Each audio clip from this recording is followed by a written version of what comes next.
Do you find yourself always feeling threatened by other women or men in your relationships? Are you always wondering if your partner's cheating on you, but you hate this feeling and you don't know how to stop being jealous? Firstly, we need to figure out where the jealousy stems from.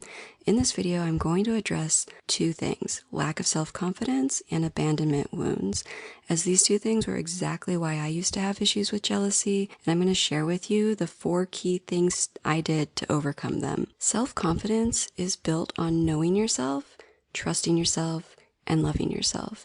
If you don't have self-confidence, you are more apt to feel threatened by others in your relationship. So let's dive into these 3 areas. How to get to know yourself. Set time aside for you to connect with yourself. Self-reflection is a huge one here. At the end of each day, carve out some time to reflect on your day. Look at how you acted or reacted to certain things. Ask yourself questions. Why did I say that when X, Y, and Z happened? Asking why is a good way to start understanding how you work, think, and where certain behaviors stem from. So ask yourself, why did I react that way? Why did that make me feel this way, etc.? And don't judge yourself. Create a judge-free, loving space for this. Secondly, how to start trusting yourself. The easiest way to start trusting yourself is to start paying attention to the things that you say you're going or want to do and follow through on them. These can be simple things you do every day, such as today I'm going to get up when my alarm goes off and I'm not going to press snooze, or today I'm going to eat healthy.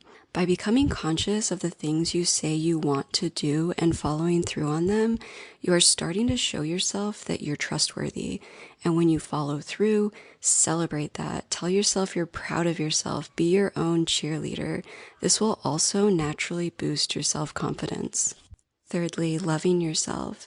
The biggest piece of advice I can give in this area, and it's an exercise that I go through in my ebook, Reconnecting with Self. I'll put the link to this in the description so that you can dive deeper, is to start looking yourself in the eyes in front of a mirror. Place your hand on your heart and tell yourself, I love you, out loud. And when you do this, pay very close attention to how your body reacts. The reactions you have will help point you to why you may not love yourself yet. Again, if you want more help here, I have an entire chapter with journal prompts on this specific topic in my ebook. And it's currently on a pay what you can price scale starting at $1.99 for the entire month of June. So by paying attention to the feelings and sensations you get, you're going to be able to kind of start pinpointing things like why I don't love myself. Like if you look at yourself and you say I love you and you're like, I'm lying to myself, start to just ask why. Why don't I love myself? And go on from there. Keep asking why. And this will help you kind of navigate and get to the root cause of maybe the things that you don't like about yourself so that you can start working on those. And fourthly, how to heal abandonment wounds. I'm speaking on all of these from my own experience. So firstly, you can't change the past and the hurt that came with the abandonment or emotional neglect or not feeling loved as a child. All of those feelings are valid.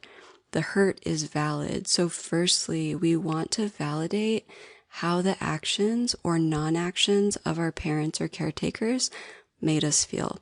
Sit with yourself and tell yourself, you're right for feeling this way. You didn't deserve the way you were treated or abandoned. Let yourself feel everything that comes up around this area. It's very common for us to try to not think about or feel the things that don't feel good to us, but we need to tell ourselves that these feelings were and are valid, and we need to process them. Feeling them while placing a hand on our heart and telling ourselves that we are safe to feel this right now, safe to move through these emotions. And when they have run their course, we can then release them. This is really going to pave the way. And once that is done, once our feelings have been validated by us and felt completely, then we can move on to doing some reparenting. We can't change the actions of others, but our now self can go back to our past self, and we can reparent and give that younger version of ourselves what we truly needed that we never received. Inner child reparenting has been a huge help in my own healing journey. But what does this even look like? Before I walk you through how to do this, I want to let you know that I wrote a whole chapter on this topic in my ebook, Reconnecting with Self. It's the very last chapter of the book, and I also created a guided meditation within the book that walks you through the entire process. So if you want to have a guided meditation and journal prompts on this topic, I highly recommend checking this out, and I'll leave the link in the description. For those of you who would rather do this by yourself and you don't really want the guided meditation, it simply starts with thinking about the root cause of your fear of abandonment. Think back to when you first felt abandoned, emotionally or physically. Sit with how this made you feel. Validate those feelings. In validating those feelings, also tell yourself that this was not your fault. Take the fault off of yourself. If you had a parent walk out when you were younger, you were never the reason. Okay, you were not the cause. Okay, so then when you're ready, close your eyes and envision your now self floating up and into that situation. Pay attention to what you needed and did not receive, and visualize your now self giving that to your past self. This may sound silly, but it's powerful. If you're still having triggers around this area, your inner child is still hurting. So by validating their feelings and giving them the love they deserved and needed, it helps the inner child to heal from the hurt. And once the inner child is no longer hurting, we aren't going to be as triggered by the same types of behavior. Or if we are a little triggered around this area, our reaction to it will change. It may go from becoming jealous or trying to cling onto a relationship to understanding that this relationship may not be the best thing for you now, and it will become easier for you to communicate this and walk away from it. These 4 things are exactly what I did to overcome jealousy.